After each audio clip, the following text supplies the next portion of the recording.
ಮಹಾಗಣಪತಿ ದೇವಸ್ಥಾನ ಪಡುಬಿದ್ರಿ ಇದರ ಜೀರ್ಣೋದ್ಧಾರ ಪ್ರಕ್ರಿಯೆ ಸುಮಾರು 10 ರಿಂದ 11 ತಿಂಗಳಲ್ಲಿ ಪೂರ್ಣಗೊಂಡಿದೆ.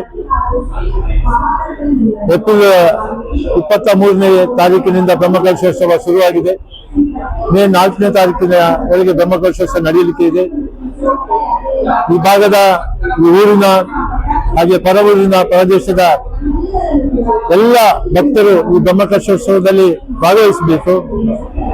ದೇವರ ಈ ಒಂದು ಪ್ರತಿಷ್ಠಾಪನಾ ಸಮಯದಲ್ಲಿ ದೇವರನ್ನು ಭಕ್ತಿಪೂರ್ವಕವಾಗಿ ಪ್ರಾರ್ಥಿಸಿ ಒಂದು ಅನ್ನ ಸಂತರ್ಪಣೆಯನ್ನು ಪ್ರಸಾದವನ್ನು ಸ್ವೀಕರಿಸಿಕೊಂಡು ಹೋಗಬೇಕಾಗಿ ಜೀರ್ಣೋದ್ಧಾರ ಸಮಿತಿ ಅಧ್ಯಕ್ಷ, ಬ್ರಹ್ಮಕಲಶೋತ್ಸವ ಅಧ್ಯಕ್ಷನಾಗಿ ಎಲ್ಲ ಸಮಿತಿಯ ಪರವಾಗಿ ತಮ್ಮಲ್ಲಿ ವಿನಂತಿಸ್ತಾ ಇದ್ದೇನೆ.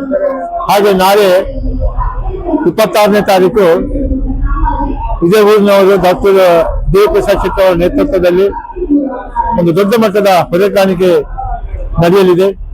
ಸುಮಾರು 5 ಗಂಟೆಗೆ ಪಡುಬಿದ್ರಿಯ ಟೌನ್ನಿಂದ ಸುಮಾರು ಸಾವಿರಾರು ವಾಹನಗಳ ಒಂದು ಹೊರೆಕಾಣಿಕೆಯ ಮೆರವಣಿಗೆ ಹಾಗೆ ಸಾವಿರಾರು ಭಕ್ತರು ಸೇರಿ 5 ಗಂಟೆ ಸಂಜೆ ಆ ಮೆರವಣಿಗೆ ಶುರುವಾಗಿ 6:30 ಗಂಟೆಗೆ ದೇವರ ಮಹಾಲಿಂಗೇಶ್ವರ ಮಹಾಗಣಪತಿ ದೇವರ ಸಾನ್ನಿಧ್ಯದಲ್ಲಿ ಆ ಹೊರೆಕಾಣಿಕೆಯನ್ನು ಭಕ್ತರೆಲ್ಲ ಸೇರಿ ಅರ್ಪಿಸಲಿದ್ದಾರೆ.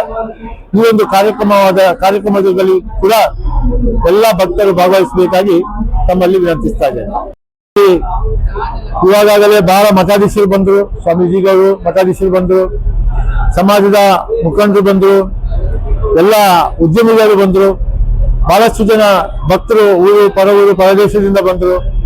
ಎಲ್ಲರಿಗೂ ನೋಡಿದಾಗ ಈ ಒಂದು ದೇವಸ್ಥಾನ 10 ರಿಂದ 11 ತಿಂಗಳಲ್ಲಿ ಪೂರ್ಣಗೊಂಡಿದೆ. ಇಷ್ಟು ದೊಡ್ಡ ಒಂದು ಪ್ರಾಜೆಕ್ಟ್ ಇಷ್ಟು ಸಮಯದಲ್ಲಿ ಪೂರ್ಣಗೊಂಡಿದೆ ಅಂತ ಬಹಳಷ್ಟು ಜನ ಸಂತೋಷ ಪಡ್ತಾ ಇದ್ದಾರೆ.